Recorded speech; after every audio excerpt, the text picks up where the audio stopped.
Cleveland Cavaliers, and the Bulls swing a swap before an important deadline. Andrew Bynum is on his way to Chicago, at least his rights are, after a swap late Monday night that will send Luol Deng to Cleveland. Bynum's deal would become fully guaranteed if the Bulls choose not to release him before the close of business Tuesday, as most expect.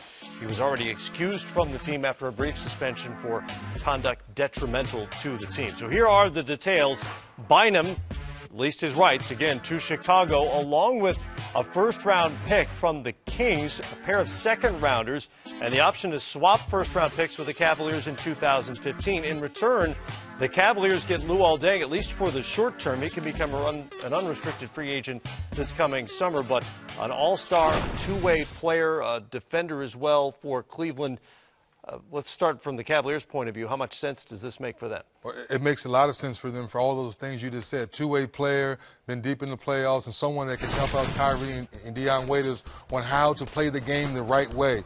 Ball movement, make the extra pass, and defensively, I think he would help out greatly. With Tristan Thompson and Varejao, you still have some pieces around there. The question is, can you keep Luol Deng? Can you keep him happy for the rest of the year and say, I know you want to test free agency, but we really want to keep you here with us? Oh, by position alone, Matt, I mean, this is a huge, huge get for the Cleveland Cavaliers. The talk, obviously, leading up to Bynum being either traded away was always towards Los Angeles and Pau Gasol coming aboard. But they have some young forwards in Zeller and Thompson, and Varejao's at the center position.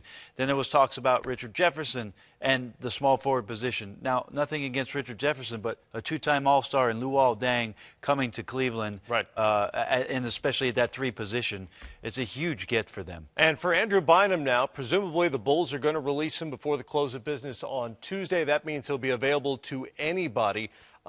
Given the fact that the Cavaliers basically told him to go away, how much market is there for him? I mean, you're talking about a guy who's won rings, who's been an all-star, who is a 7-footer with all kinds of skill.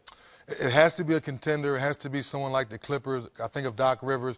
It has to be one of those coaches that can get into his head and say, look, I'm willing to take you on if you're going to play the right way. If we're going to have this conversation, look me in my eye and say you're going to come and play hard every night, get in shape, and we're going to try to keep you healthy. Doc is the only one, maybe Pop, but I don't know if they really want to take that chance. Well, the other thing about it, 3D, is that for those teams, if they have enough room, obviously, to sign Andrew Bynum, it's going to be at a prorated minimum deal for the rest of the season, more than likely. And if it's an issue,